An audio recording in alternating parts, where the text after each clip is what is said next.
What's up, everyone? Got a Listerine and a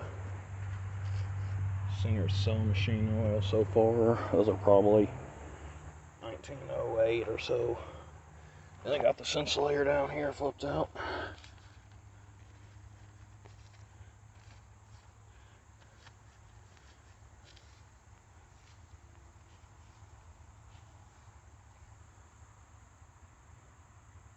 Brookfield. Okay.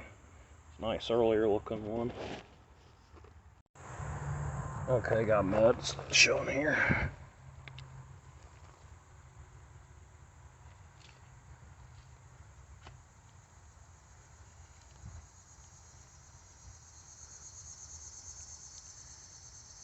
Hamlin's Wizard Oil, Chicago. Huh, that's a cool one. Seen them around before, but I've never personally dug one.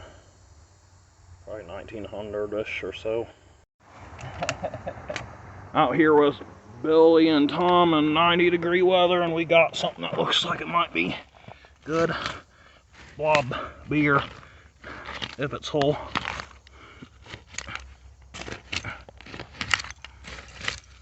Huh, that's weird. My screwdriver feels like it might be broken or something.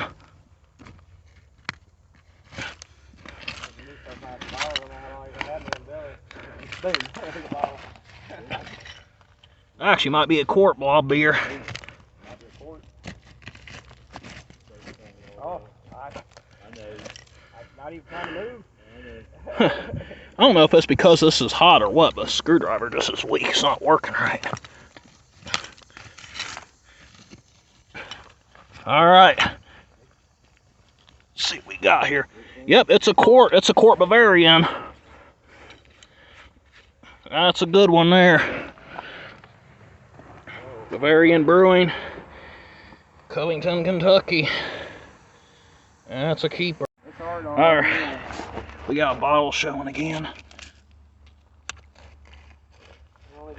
Could be a Munions or something. What is this? Oh yeah, I got a Munions pawpaw in a large size. That's a keeper. Got something way back in here that's really cool. If it's full.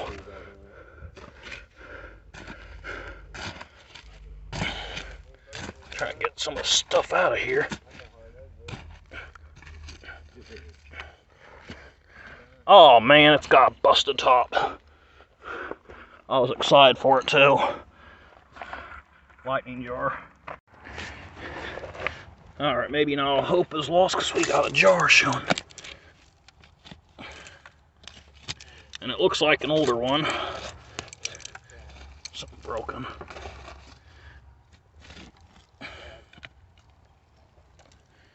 Really? That one's topless too. Old Mason's patent with an N in it. Well, Billy and Tom done left. But I don't blame them because it is so hot out here today, 90 degrees. Y'all worked pretty hard. Anyway, so I'm gonna probably dig some on my own by throwing some dirt out on my own, and I'm gonna cave some stuff in. But I flipped out a cone ink here, and it's a colored one, so let's take a look at it. Carter's, 1897. I don't even know what color this is. I'm partly colorblind. Looks amber. Okay. Well, I think Tom dug him an amber cone recently, too. Got what I think's a Fritz hutch here, probably. Hopefully it's a different one, though. Give it a little variety, but either way, a hutch is good. Yep, it's a Fritz.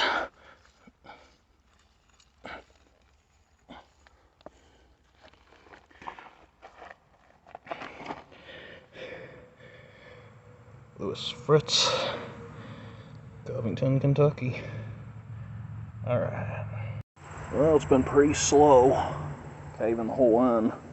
Normally caving in's the best part, but this hole it seems like it's pretty sparse. But I do have something now that may make my efforts worth it. this bottle has SB&G company on the base. It's possible it's just a slick condiment or slick beer, but normally when I find SB&G company beers, they are embossed. And this one is aqua, which is interesting because most of them are amber. Alright, let's see what it is. It's a crown top, actually, believe it or not. Wow, is it actually a slick, though?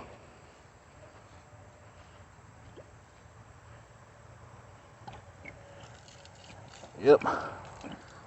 Slick. Huh. Oh, okay. Okay. So, I thought this bottle was a slick, but it's actually embossed, so even though I already got it out of the ground, I'll go ahead and film it. Because it's actually an embossed flask.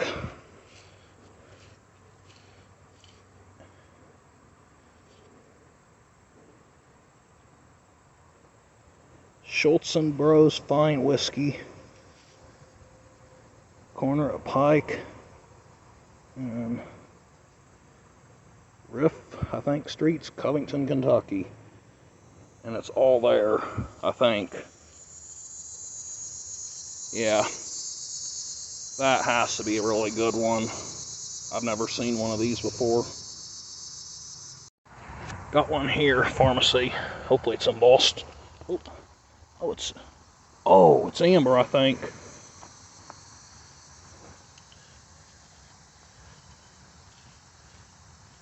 Oh my gosh, this is a really good one.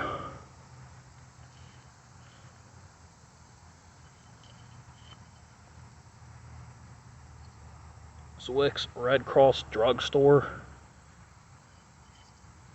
Something Madison, Covington, Kentucky. And amber. That is a really good one. So yeah, between that and the flask, I think I could say I had an excellent day so far, even if I don't find anything else. Okay, I am witnessing a major cave-in. If this fell on someone, if that would have fell on someone, they would have died. That was some heavy stuff right there. What's up, everyone? So here's the results of the second day dig.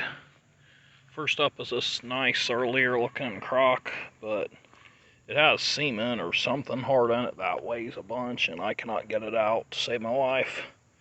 And it also has severe damage. I mean, that's a major crack there. Another crack there.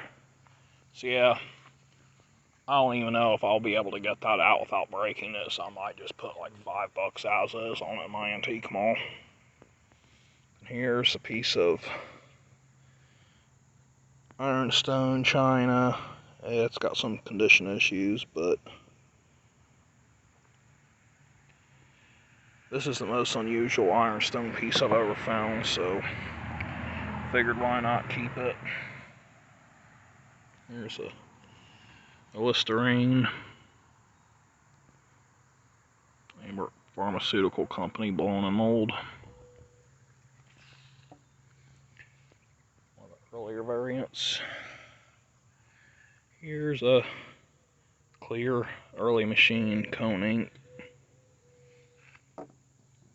Here's one of the earlier looking Milton bottles out of Cincinnati, but it's a label only variant because it's early. 2 amber flasks or medicine bottles.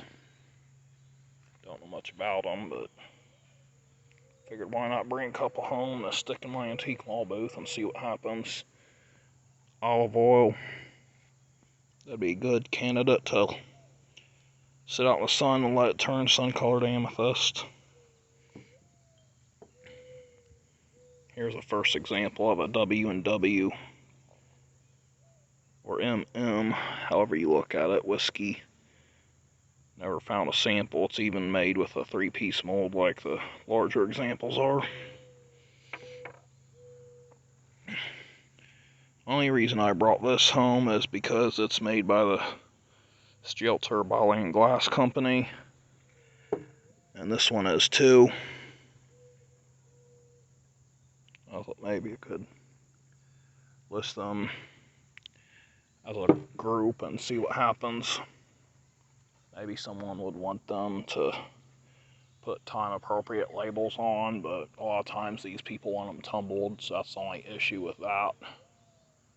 So hopefully someone with a tumbler would buy them, because otherwise they're kind of hard to sell outside of those particular buyers. Here's a lid and some contents from one of the druggist bottles I found. Got on that. Here's it's either a Woodbury or a Marion insert. Then we got a bunch of product bottles. They're all slick. Now it has tons of little seed bubbles, but you can't see them really well. I just like the look of this one. It's kind of an earlier looking, cruder looking olive jar. This one's triangular and has a patent date of 1901, August 20, 1901. This one's tool top and has a monogram I've never seen, so if you know what this monogram stands for, let me know. It looks like a CWB.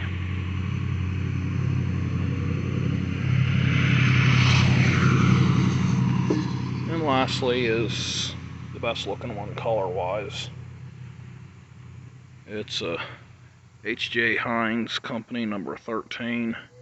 I don't remember finding this variant before, so that's kind of cool. Now for the best bottles. The highlights of the dig. Omega oil. I know these are common, but the best are last, so I'll work my way down to the best.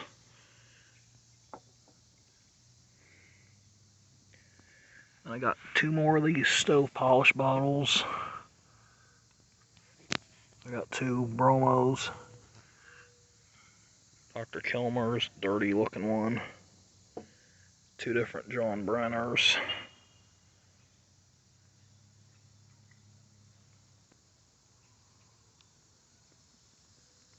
Stilder Bowling Glass Company.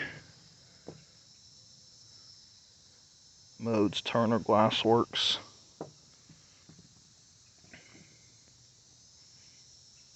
Really early Brookfield insulator. Turned out to be in pretty good shape. Normally these insulators have some chips, but this one actually looks like it might be perfect. It's very rare for an insulator. Then I got 2 monogrammed Louis Fritz hutches. This one's more aqua colored, and this one's more greenish aqua colored.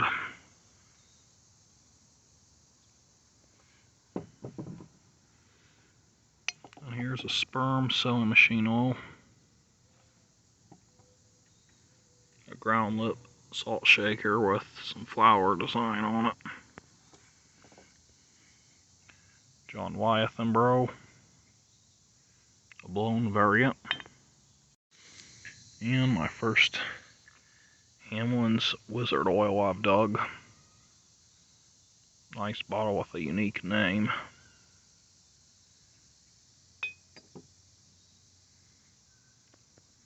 And here's a new Dow variant that I've never dug before. Cincinnati's most common druggist bottle. And here's a really interesting non-local one. Dr. J.C. Crane, Boston, Massachusetts. Never dug one, so I don't know if this is a less common non-local or if they still are fairly common, but I just haven't dug any yet. I don't know. Then here's a colored cone ink. I don't even know what color this is, really. I don't know, it kind of looks like it might be green. First thought it was amber, but now it's looking kind of dark olive green. This one's really cool. This is actually a kind of a scarce color for a pisocure due to the shade of green it's in. I don't think I've ever seen one in this light of a shade.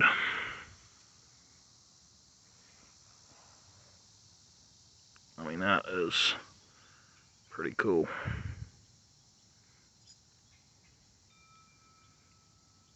I might keep it for my personal collection because I actually got a color run of these going.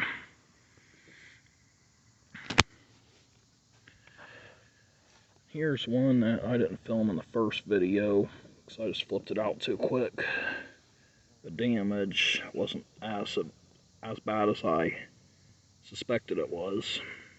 Because at first I thought my pick was kind of bad because it's got some damage to it, but then after I cleaned it up, I noticed it's actually a different one than I thought it was. W.B.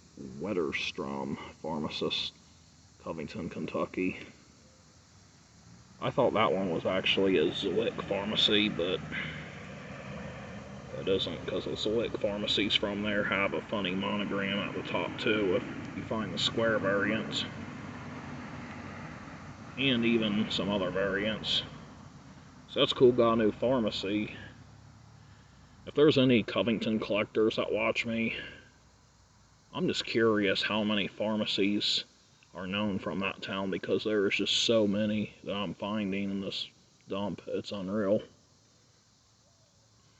It would just be cool to tour some experienced collectors' collection of these, because I feel like I would be very impressed by the variety of them. And here's the next one, Wilmot J. Hall and Company, 4th and Elm Street, Cincinnati, Ohio. That's a nice looking one. I thought it was damaged for some reason, but it's actually in good condition. It got water in it so it doesn't try to crack up on me.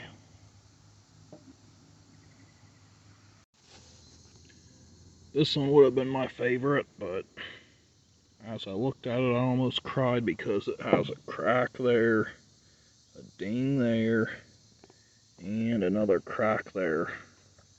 Normally these warranted flasks, when I dig them, they're always slick and there's nothing wrong with them. So when I get an embossed one, of course, there has to be severe, well, not really severe, but moderate damage. And of course, it all has to be on the very front, which affects the display. So yeah, that's going to hurt the value some, I'd say. With that being said, it's unique enough, and I feel it's rare enough to still hold a decent amount of value and still be worth more than just about everything here. So with that being said, here it is. Better look at it. Schultz Bros Fine Whiskeys, corner of Pike and Riddle Streets, Covington, Kentucky. And it even has that stag head there. So that's a pretty good flask right there. Especially because these warranted flasks, you never see those embossed ever. Unless the slug plate just has honest measure in the middle or something like that. It doesn't, they never have the name of the distillery or addresses on them. And yeah, there is a lot of embossed flasks out there, but most of them have that taller style cork top and are not the warranted flask form. Those are the ones that you see everywhere for 10 to 20 bucks, because some of those are fairly common, and then there's some that are shaped like medicines from Louisville that are pretty common too. But despite the damage, I'd say this is a much better than average whiskey flask. And I've never seen one of these ever, so I'd say even with the damage, it's one of my best, if not the best find of the dig.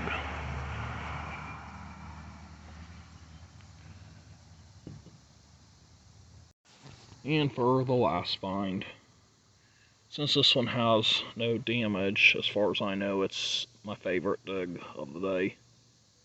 Zwick Erzwick's Red Cross Drugstore, 11th and Madison, Covington, Kentucky. So not only is it colored, it has the Red Cross symbol and it has an address. So that has to be a really good pharmacy.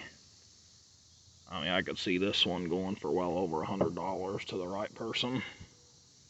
And I think it's in good shape. I looked it over, but it does have a lot of sick glass, so